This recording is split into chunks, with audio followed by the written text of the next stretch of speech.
and welcome to ABC. You are watching Addis Dialog. I'm Celestine Namso. My guest today is the African-American Dr. Derrick Samuels. Is founder and president of Derrick Samuels Leadership Institute.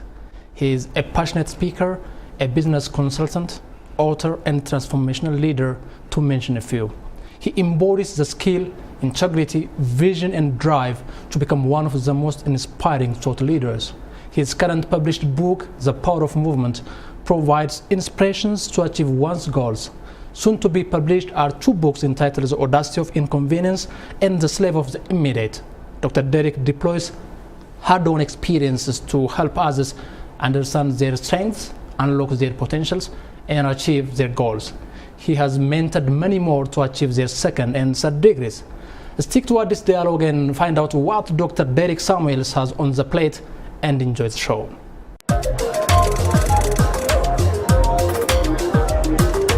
Dr. Derrick Samuels. Yes. Welcome to Addis Dialog on ABC. Thank you for having me in the studio. Nice. To begin with, you are referred to as the voice against stagnation. Yes. Give me a sense of what that does mean. You know, I am the voice against stagnation. That means you can't hang around people like me and remain the same. It's not possible. I will talk you out of stagnation. I will drag you out of stagnation. I will move you out of stagnation because I believe in success. And because I believe in success, I am behaving it. And because of behaving it, I'm becoming it. In life, you can only become what you are behaving. And you can only behave what you are believing. And you can only believe what you are beholding. That's the reason I travel all over the world teaching people the power of movement. And if only you can move from one point to point B, you will achieve your goals and you will remain fresh. It's really nice to be the voice against stagnation. Nice, Doctor. You are a passionate speaker, author, and transformational leader, to mention just a few. It is really difficult to catch the attention of an audience in a speech. You are successful in this regard, though. But I want you to tell me where that passion of speaking in front of many people come from. First, I want to begin by saying that there is power in problems, there is power in poverty. And that's the reason why I want to educate the youth in Africa to understand. Now, no matter the challenges that they go through in life, there's power in what they are going through, if only they can see from a positive point of view. Why am I telling you this? Because I went through a very difficult time in life. I was born in Nigeria, raised in Nigeria before I relocated to the United States. But before then, I was born into a very poor family that even poor people say that we are very poor. You can imagine that. So I began to develop myself. I began to grow towards independency very young, pretty young. And because of that, that establishes some level of confidence in me.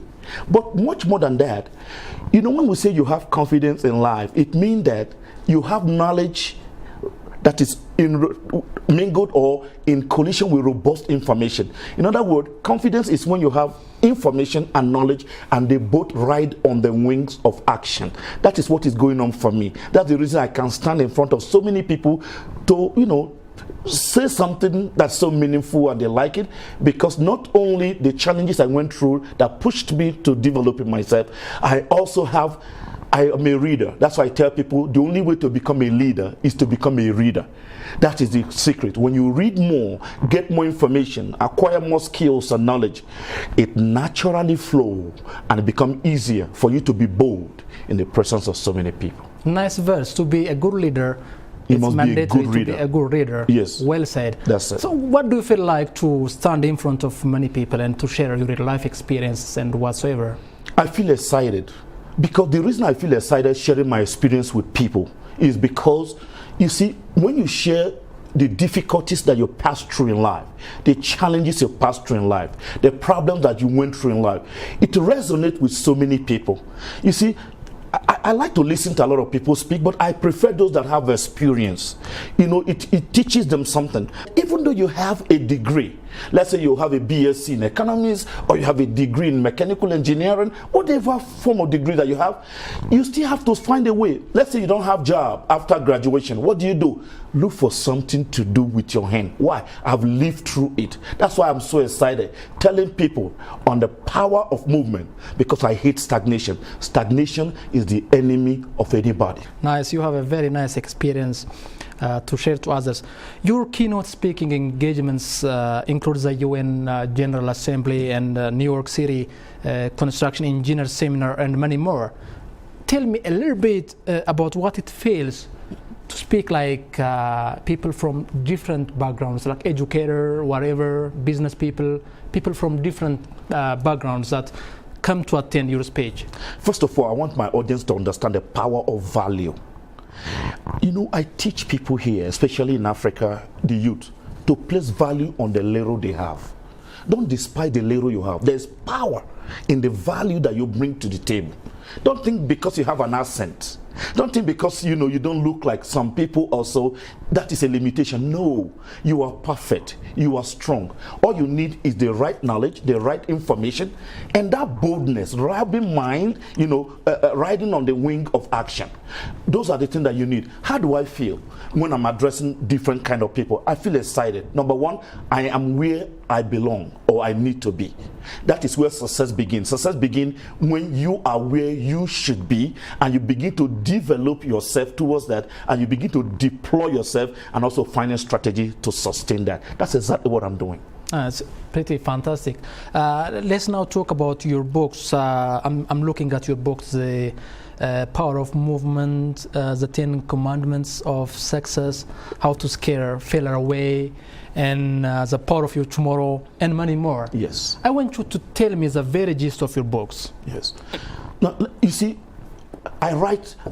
The reason why my books are very unique, I write. I don't even talk. That is, not that I don't read other people's book, but I'm writing myself out there.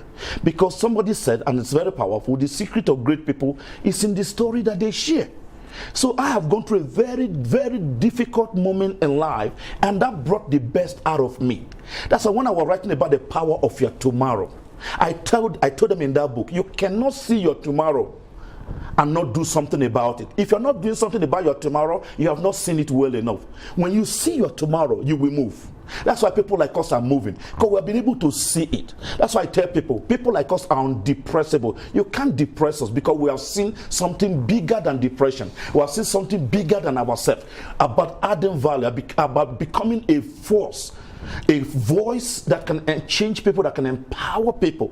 That's why I began to write books like that on the power of your tomorrow. When you see your tomorrow, you will forgive your mistakes of yesterday. The reason why people have not forgiven their yesterday, they have not seen their tomorrow well enough. When you see your tomorrow, the power of yesterday had no power or effect on you. What your uncles, your brothers, your sisters, anybody did to you yesterday is past. But when you see your tomorrow, you move with that strength, with that energy. So energy in me to write, to read, to speak is from within. How? Because I've been able to capture my future, which is called tomorrow. That's why I encourage my listeners, if you're going to make a meaning in life, focus on tomorrow. It's very important, because the energy you have today is your ability to conceive the power and the idea that you have to change whatever that is around you, because it's about the future.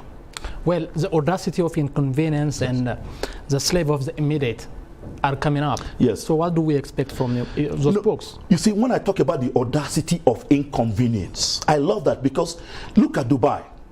Where was Dubai about 15, 20 years ago? It was not in the map of relevance. It was in the map of the world, but not in the map of relevance. But today everybody is going to Dubai. Over 10 million people visit Dubai every day. But what's every year? What is going on? Because they built Dubai on the platform of inconvenience. It was built on, there was no water. I mean, it was built on desert, no, lack of vegetation. But they built high skyscrapers. The most beautiful airport is there. Think about that. Everybody's going there to shop. Why? They built it on the platform of inconvenience. That's how life is. You can't wait until it is convenient for you to act. Those who appreciate the power of inconvenience, because I tell people, through discomforts, you come out of discomforts. Look, if if you want to enjoy more comforts in life, you have to appreciate the power of discomfort. You have to appreciate the power of inconvenience. That's about the power of inconvenience. Now let's talk about the slave of the immediate. A lot of people are so encumbered with the challenges they go through today that they forget tomorrow. That is the slave of being a slave of the immediate. Oh, do you know that some people are slave of their age? They live their age instead of living their life. Right. They become a slave of the immediate. You know that some people are slave of the challenges they go through, the disappointment. They are so disillusioned, they are so discouraged at the moment. Why? Because they are not looking at the future. That is being the slave of the immediate. People need to be free. People need to be empowered. People need to be reminded. People need to be re-engineered so that they can be rejuvenated, so that they can be revived for a greater future. That's what we're talking about. It's really interesting to get into the very gist of your books, Dr. Derrick. Before moving to other questions, I want you to tell me what really is a motivational speaker mean to you? You know, I love motivational speakers. But more importantly, I love those that have narrowed their message to specific, especially tailored towards their experience. You see, I'm an empowerment speaker because my goal in life is to move people. That means that you cannot be sleeping around me. I will not allow you. That's why they call me the obstacle against those on their way to an average life. If you're on your way to an average life, I'm your obstacle. I will block you. That's the reason why I've helped over 100 people finish their PhD. Why? You can't hang around me and be thinking the same thing. No. Each year, there must be something different that you are doing. New strategies, new approaches, new way of doing things. Because we're supposed to be dynamic people. We're supposed to be creative people. We're not supposed to be mourning our yesterday, crying over what happened yesterday. We are programmed. You see, the reason why your two eyes are in front of you is for you to look forward, not backward. That's exactly what we are doing. That's what exactly I'm teaching. And that is what it means to me, to be an empowerment, a motivational speaker. Seeing people, watching people, helping people, uplifting people, encouraging people, and moving people out of where they are to where they should be. That's who I am. Nice. Dr. Derrick, you are also known to help others understand their potentials, unlock their strengths, and achieve their goals.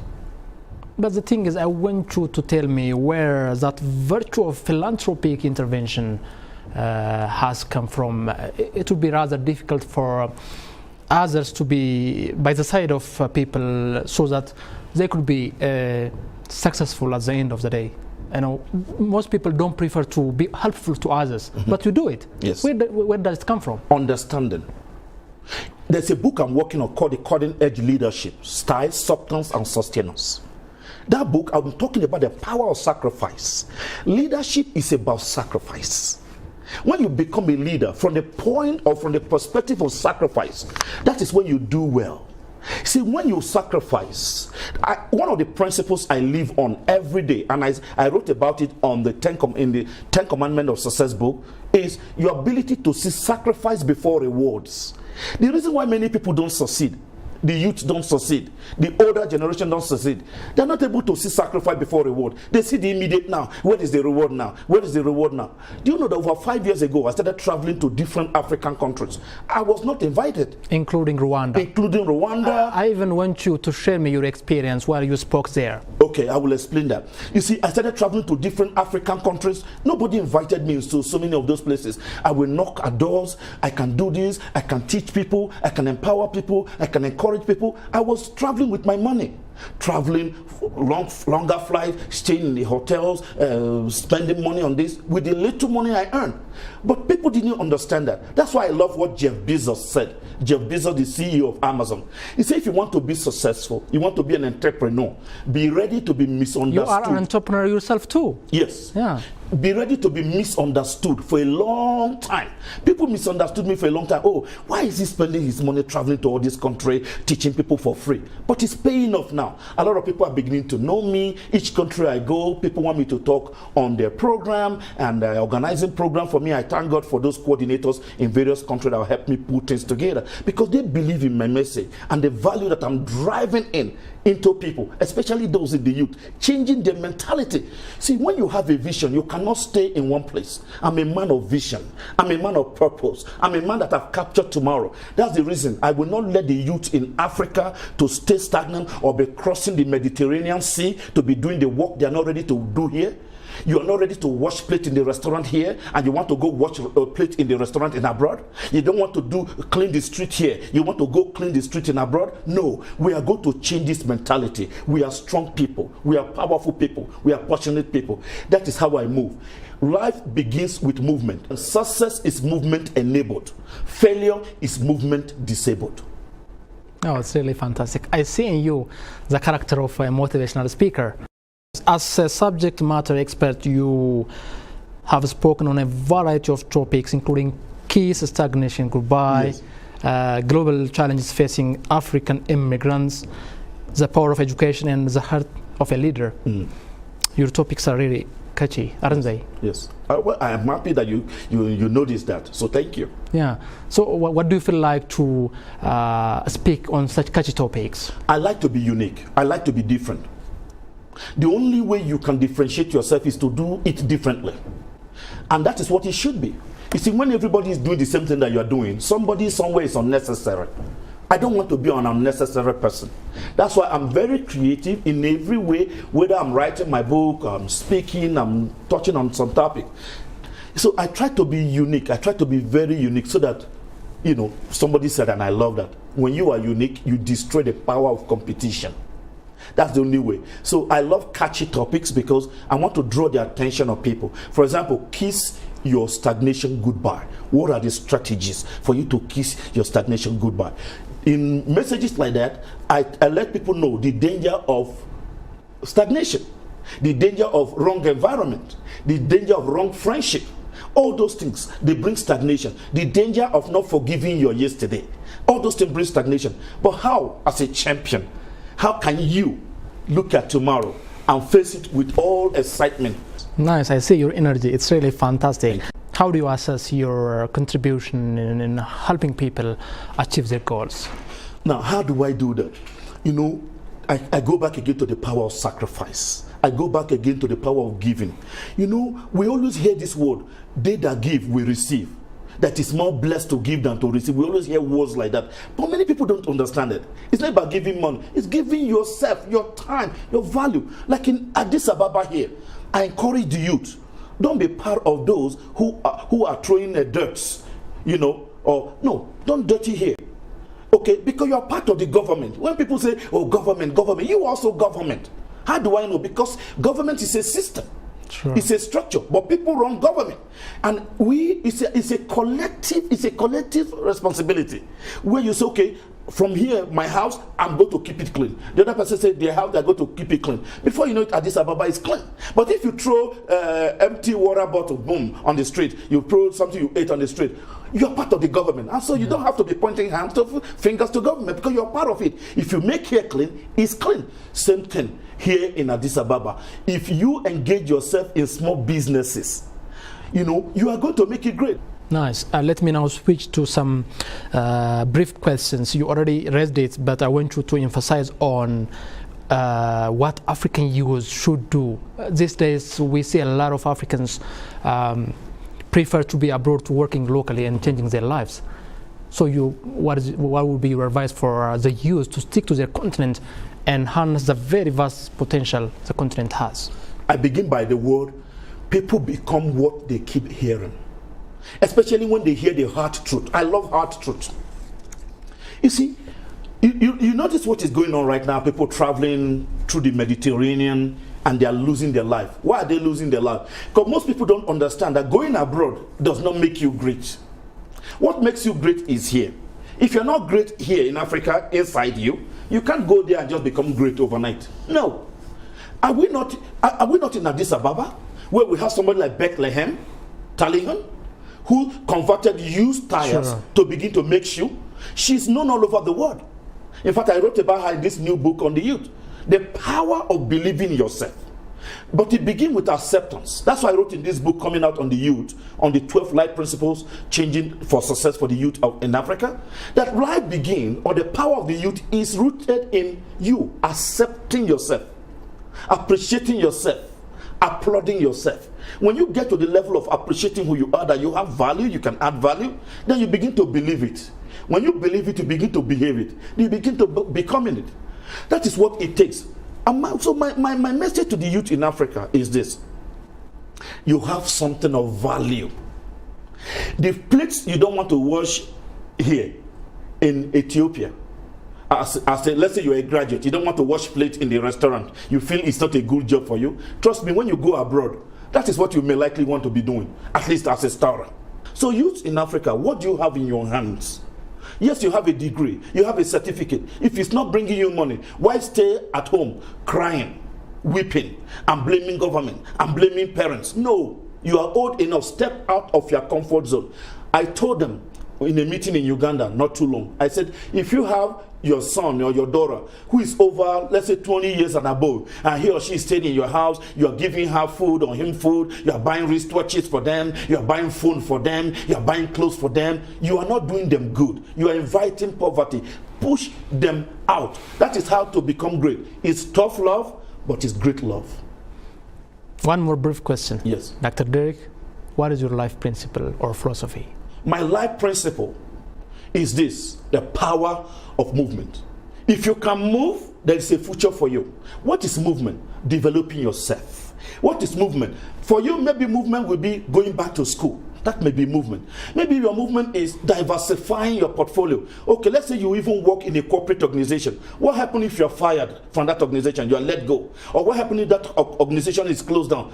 Many people, they close when the organization is closed down, they close their life. No, diversify, move. You have 10 fingers for a reason. It's for you to be a man, a woman of many colors. That is how life is. When you add dynamism to your life, you enjoy the dynamics that come with dynamism. That's exactly my philosophy. Always see sacrifice before rewards. That means you have to sow before you reap. It's very important. Well, finally, what is your impression about Ethiopia and of its people? This is my second time back in Ethiopia. There's one thing I love about these people. You can trust them. It's very rare in any nation. The first time I came here, the hotel I stayed, they said to me, oh, you don't need to pay now, don't worry, we trust. I was like, really? They are so trusting. But again, what I've seen, the little I have experienced here, the youth are very engaging. The youth want to succeed. But they need people like us to let them know that you can start somewhere. You don't need to have a big office to start. You can start in your various homes with your business. I challenged them yesterday in the Rotary Club with the youth. I told them, look, some of these businesses you hear about in China, they started in their homes. Some of these big businesses you see here in the US, they started in their homes. So appreciate the little you have. I was even telling them, some of you can be a baker. Let's say you know how to bake bread or bake a cake. You don't need to have an office. Just look for how you can be supplying bread to people in their houses. Just package it, brand it. That's my goal. I want to be able to help. I want to be able to extend the virtue that I have, the value that I bring into especially the youth in Ethiopia, encouraging them and empowering them that they need to be packaged to be bought. They need to be positioned to be found. That is what I have for them here. But they are nice people, they are great people, and I'm looking forward to a fruitful relationship with them. Dr. Derrick Samuels? Yes. It's really a pleasure having time with you. Thank you. Thank you very much indeed for sharing us your insights. I appreciate that. Thanks for having me. I'm so grateful. You're welcome. Thank you. Thank you. Appreciate it. Enjoy the rest of your time. Oh, definitely. Thanks. Thanks.